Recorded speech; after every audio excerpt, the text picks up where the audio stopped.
Oh my God. Tinara. Teka lang. Ah? Yun na ba talaga yun? Siyempre hindi. Isa prank! Ready na nagtatapos sa lahat? Dahil... Dahil syempre... Ah, Sige na, ikaw na. sige na. So, mga kabalitaktakan, ang nagtatapos lamang po ay ang buong season 1. So this episode is for Season Season 2! So yun, honestly, we're really having a hard time to how to Train your dragon.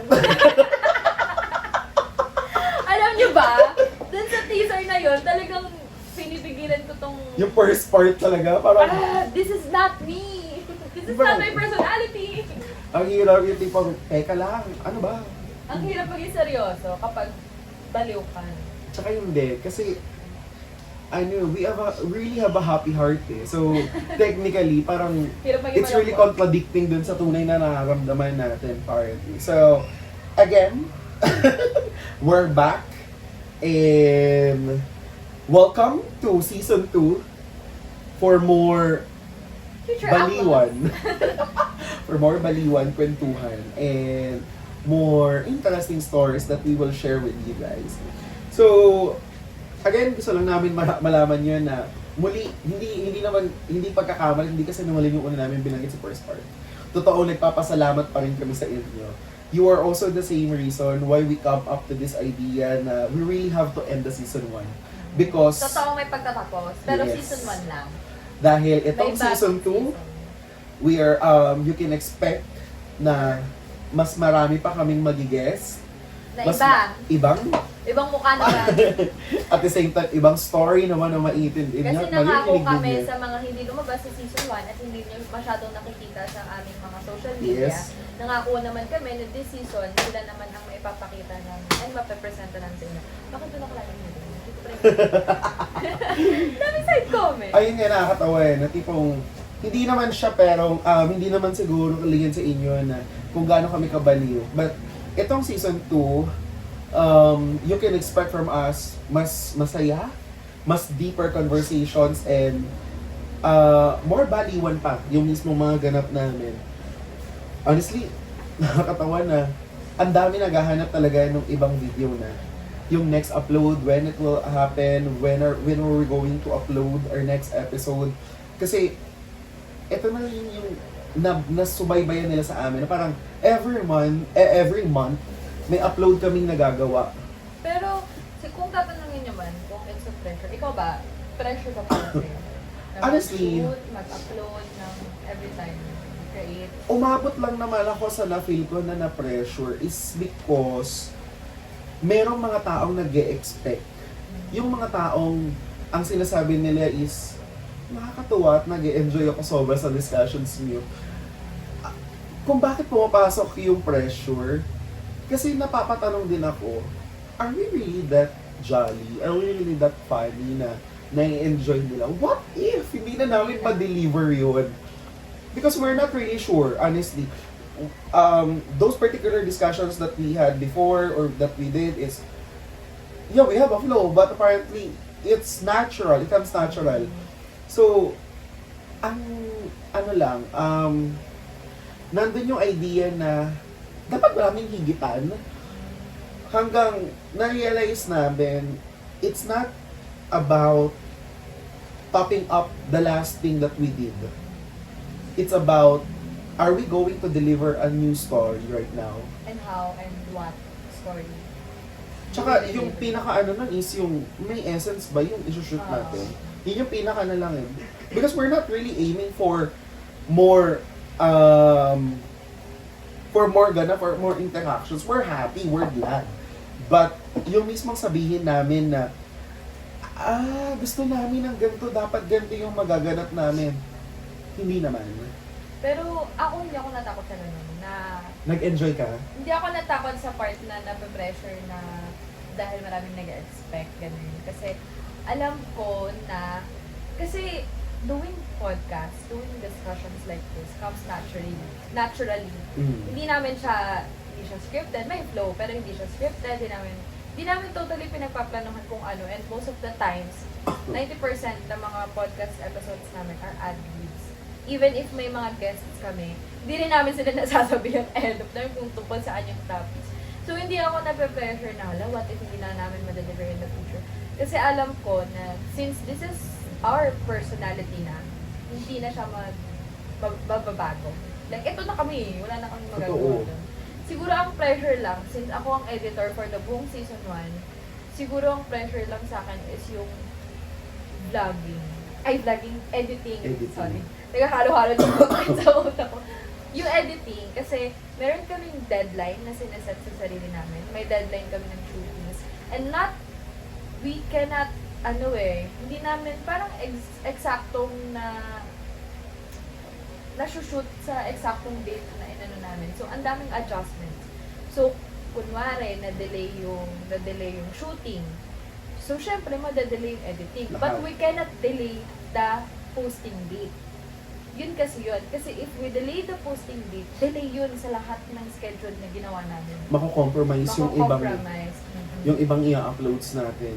So, the last thing that we can do during na ganun yung ganap is ihabol dun sa deadline ng mga posting dates.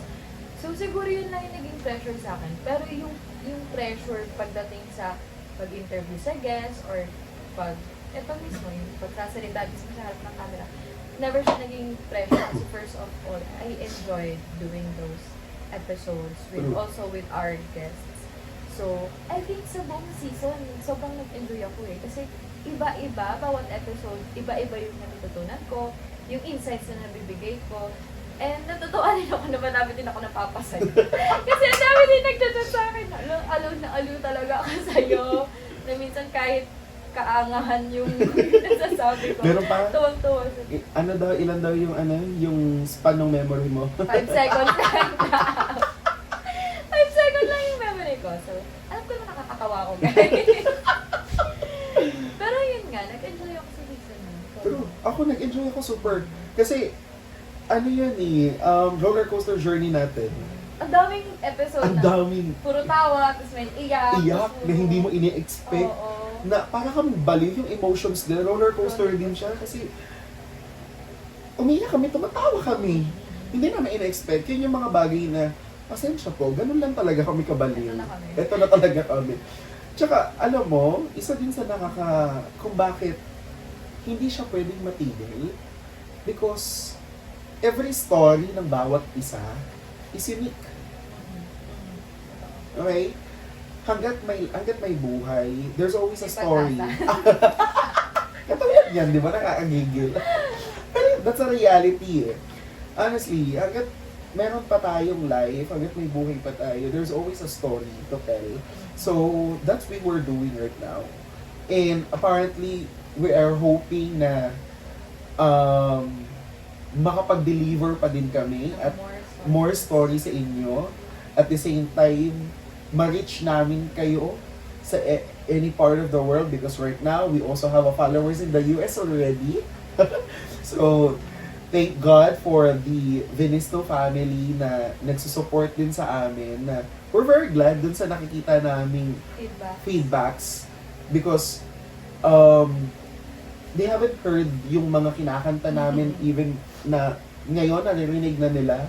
And also, they enjoy as apart dun sa mismong podcast, what do they enjoy sa amin is yung the way of singing ng mismong choir. Mapuso, mas nararamdaman, mas nag-i-improve. Literally kasi, kanilang term. sorry,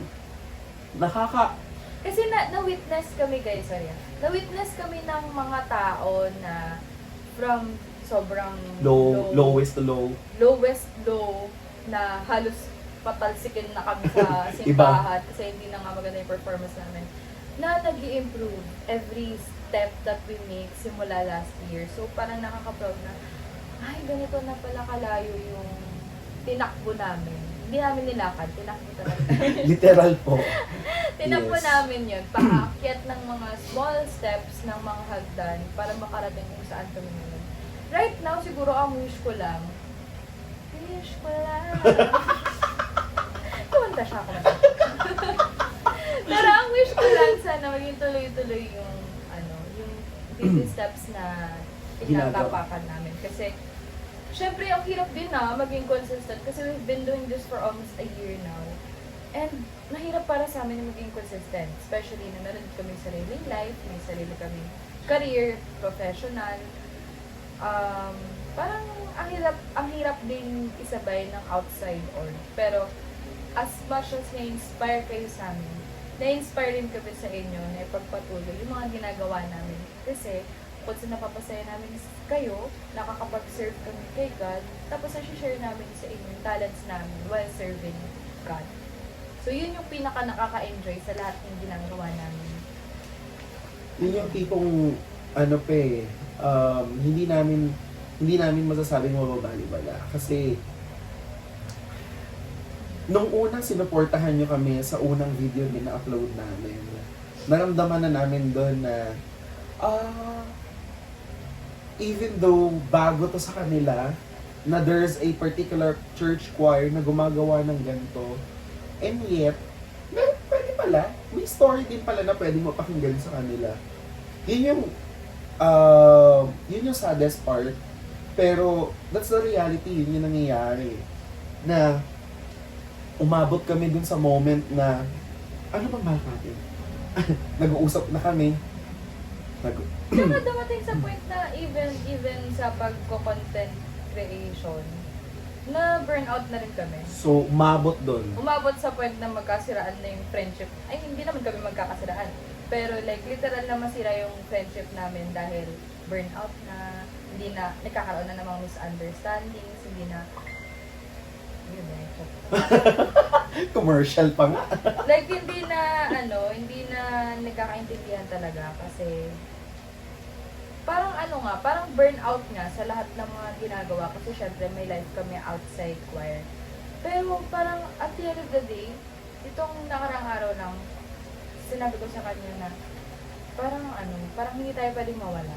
Parang hindi kami pwede na mawala sa linya kasi kapag ka napila yung isang area ng choir, mapipilay na yung ibang area ng choir. So parang, ang wish ko na lang sana is, hindi man kami everyday present, sana magtuloy-tuloy din yung other members dun sa legacy na ginagawa namin ngayon. Magpatuloy siya kahit ilang years pa, kahit sabihin na wala na kami, ganyan. Hindi na mamamatay, pero like mawala na kami sa choir for some time, katulad nga nung mga past stories namin na hindi naman may iwasan. Kung ikaw, tatanungin kita, nung first episode na, nung first season na ever, ano yung naging favorite na episode mo? Yung nag-outing kami. Outing? Yung kick-off episode na yun. Oh, yung sa Sobrang funny kasi yung episode na yun. Ikaw, anong favorite joke ko? Alam mo. Di ba ayun? Di ba ayun? yung kay Lord. Na hindi ko naman sinasadya na maging joke na. Sorry, Lord. Hindi ko na naging yung nasa tao ang awa, nasa Diyos ang gawa. Hindi ko naman sinasadya. Ano po, yun yung mga bagay na seryoso po, pero hindi po talaga mali. Pero yun yung favorite episode ko. Kasi bukod sa, ang dami nga nating tawa nung time na yun, na hindi naman scripted. I mean, hindi naman talaga scripted lahat ng episode. Pero like, yun yung pinaka-funny na episode for me. Tsaka yung siguro kasi wala rin tayong tulog nung time na yun eh. Wala, kasi puyat na puyat. Tapos ilan pa ang sinot natin? Madami.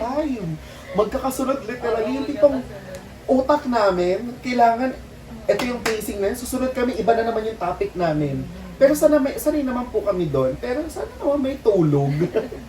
Pero yun yung favorite episode ko kasi ang dami din natin, kasi yun yung episode na nag-reflect tayo sa mga nangyari nung last year.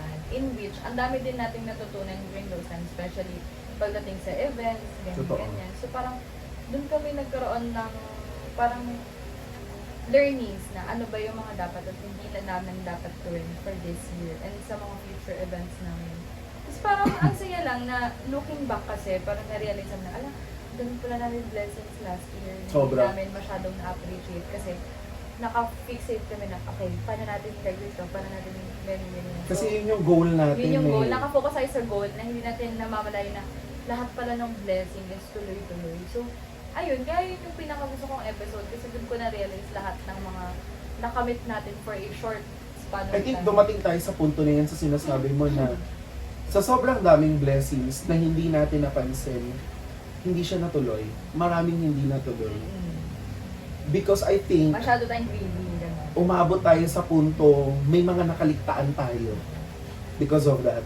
Na nakalimutan natin na aside aiming sa goal na yon, we also have to check always one another to make sure ay sabay-sabay ang lahat. So, isa yun sa naging lessons namin. Isa lang yun sa mga.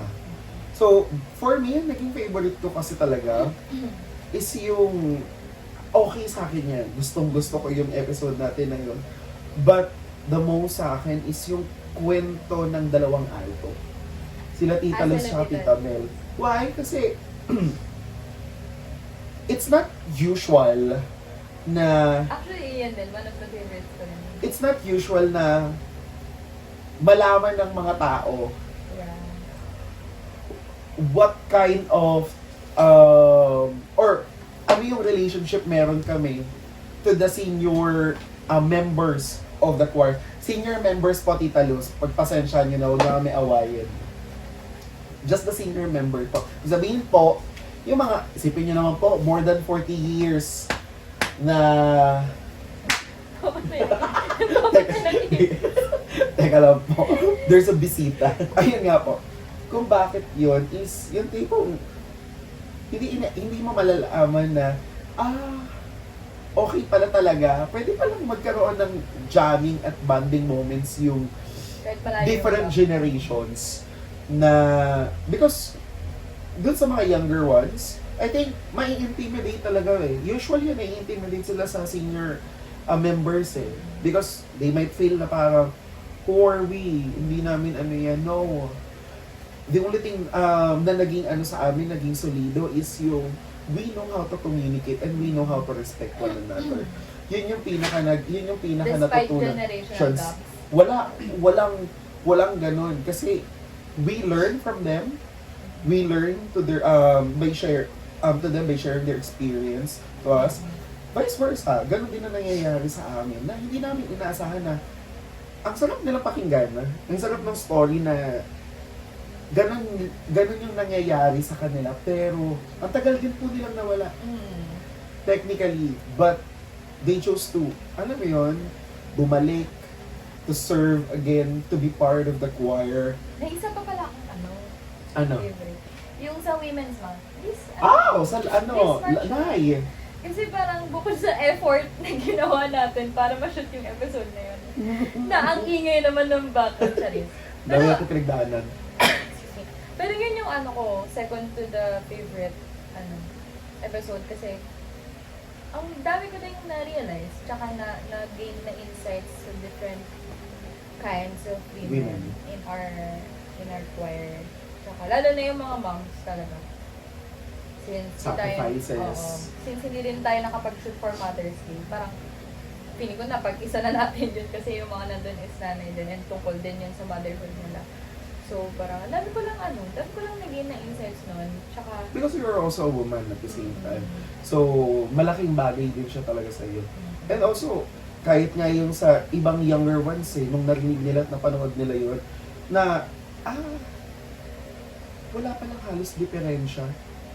Hindi pala porket magkakaiba tayo ng estado sa buhay ngayon malaki ang naging pagkakaiba-iba natin. No? isa lang di ko alam bakit ko sinabi yun. Ano? Kung sinong role model na hindi naman ba? Di ko alam bakit si Marian Rivera yung pumasok sa utak ko. The easiest Hindi ko one. alam.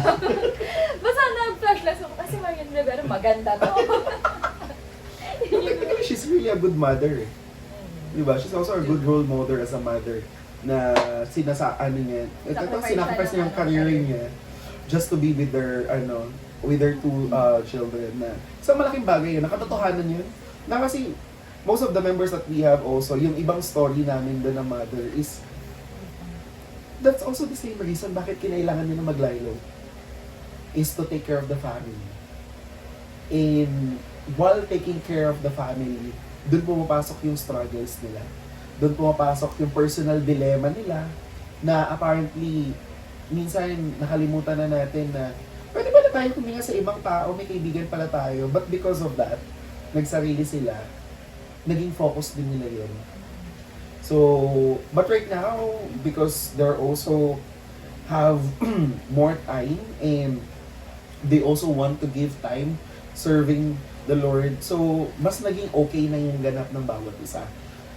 Isa din yung sa nakakapag-band sa atin yung story ng bawat isa na hindi natin ina-expect kasi Na meron pala na ganong pinagdaanan. 'Di ba? Especially, naalala niyo yung meron pa doon is yung sa story ni Rocco, tsaka ni Danica, na nag-start sila from being a high school friend. High school friend! And technically, isipin niyo po yung love na hindi kailangan i-push, hindi kailangan ipilit.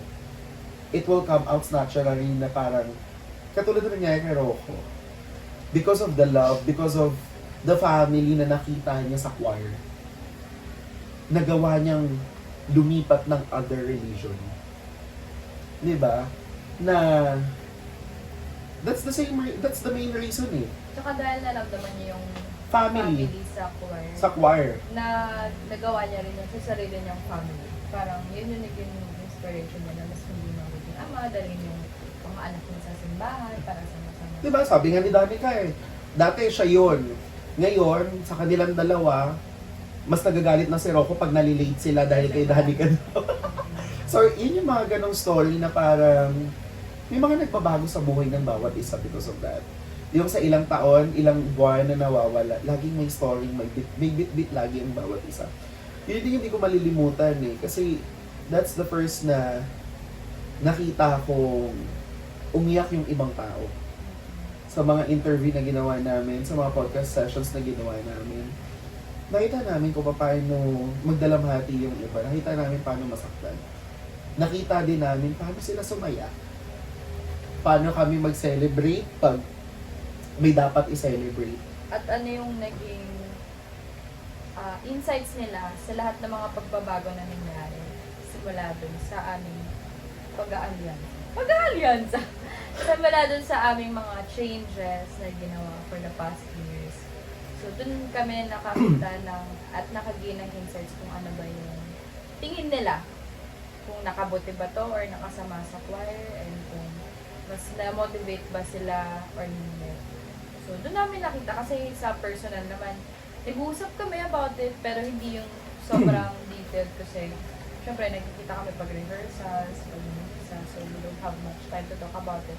So, naka-help din tong podcast to know more about them, to know more about each other, to know more about our insights, our stories, our personal To build more connection. information. Our personal life na hindi namin siya napag-uusapan sa mga normal na araw lang. Kasi kung hindi namin siguro ito ginawa, parang ganun lang din kung paano kami sumalit, paano namin nakasanayan. Yung usual choir members. Magkikita lang kayo every weekends. Dalawa lang yan. Either kakanta na kayo or may rehearsals or practice lamang kayo. So, alis na. Tapos alis na. Ayaw namin ng ganun kasi gusto namin na parang maging stronger pa yung band. Na to the point na maka-feel ang lahat na Belong at family. Na everyone can voice out, everyone can say their thoughts. Na hindi porket bata kayo or matanda kayo, wala na kayong say. Isa din yun sa natin na nagpalakas sa atin na habang sa dami ng puyat natin is yung kape. Na nakailang kape din tayo, hindi natin inaasahan. Nasabi ko nga, oo nga, nakatulong din pala. Pero technically, ang pinakamasarap doon is nakita namin talaga yung dedication ng bawat isa. Nabuhay muli. Nandyan sila, willing to serve again. And yun yung inaano namin na mapasa siya ng tuloy-tuloy. mabuhay at manatili siyang okay sa lahat. Sabi nga namin may times sa magpapahinga ang bawat isa kasi napapagod din naman tayo. Pero we always choose to stay. We always choose one another. We always choose to love each other. Kasi we're a family. At the same time, the same goes dun sa ibang choir mismo. Lahat kayo, lahat tayo, iisa lang ang gusto natin, to serve the Lord. Diba? Aside from that, we just really have to respect each other. So, ikaw ano yung tingin mong i-expect nila sa atin for this season 2? For this season 2, for sure, dapat nilang expect yung mga guests na aming Yung? invite. Guests. We will assure you na magsaset kami ng time para makakita kayo ng more guests na hindi nyo pa nakikita during season 1, and yung mga hindi pa namin napapakita sa social media, doon nyo sila makikita. And doon nyo din maririnig ang kanilang mga boses na hindi nyo pa naririnig ever in this episodes or podcast. And then, for sure, mas marami pang nakakatawang episodes. Mas marami pang tawa, mas marami pang luha, mas marami pang ganun pa rin, mas marami pa rin kami muka na makikita nyo. Yung pa rin, yung mga pangit pa Ano pa din rin? na parang mga natural. Pero yun pa, wala tayong magagawa. Wacky talaga Ano lagi na yung to mukha. Ikaw, Yun nga. anong expect mo? Tingin ko, aside dun sa mga bagong mukha, aside dun sa may marami tayong makikilala din yung mga new members din, but not so new to us, is yung story din nila. But yung mas real, mas new experience at the same time. So, iba-iba din yon. Meron pa din kami mga special episodes na mga gagawin Yes. na i-expect Saan nyo pa rin makaka-relate kayo. soon, again. At the same time, may expect din kayong bago. One thing na ma-expect niya, I mean, I'm not saying you should expect, pero kasi, we will try our very best na mag-produce ng mas higher na quality ng mga videos, ng mga reels, mga pinupost namin sa social media, especially pagdating sa podcast, na ilang beses kaming nagkaroon ng trial and error pagdating sa mic. So, this season, we will try our best na maging higher quality na pagdating sa mics, sa camera, sa edit, sa videos. Yan, we will try our best, our very, very best, na maging high quality na yung may puproduce namin video sa inyo. Since nag-invest na naman yung mga members namin sa aming mga technical staffs for our technical teams. Yan. So yun, again, we're just really hoping to everyone, to you guys, mga kabalitaktakan. Again, season was just a start. Was just a start. A phase. And then right now, A trial and error phase. baka ganun pa din sa season 2. Hindi naman. Sana wag na. lesser. Sana nagamay na namin. Lesser na lang. But right now, the only wish is we're hoping for our another co-host, Jolo. to be Nawala. our- Actually, maiba ko. 2 episodes for this last finale. Hindi namin kasama si Kuya Jolo kasi unfortunately, may mga important stuffs and may mga personal matters siya na kailangan ni ano. Pero, host pa rin siya dito sa ating kabalitaktakan. So, 3 pa rin kami. Huwag kayong malilito at huwag niyo siyang forgot. yan, kakalimutan. 3 pa rin Yes. kami dito. So, sadyang situations just won't allow him to come today to shoot with us. So, But asahan niyo sa ibang mga videos namin nandun. always, all the time. So, yun. Again, Jolo, pagaling ka, we know na masyadong pagod ka. And then sooner, Or later, wala. Wala later. basta, makikita nyo muli si Jolo sa iba naming episodes. So, this will be, again, the season 2 for our kabalitaktakan. So, I think let's say goodbye na talaga. Literally, Okay. to our season 1. Okay. Bye! Bye, season 1! See you on our next episode. Next season! Okay. Next 1, 2, season, 3, we go. go. See you on our next season. Love ya.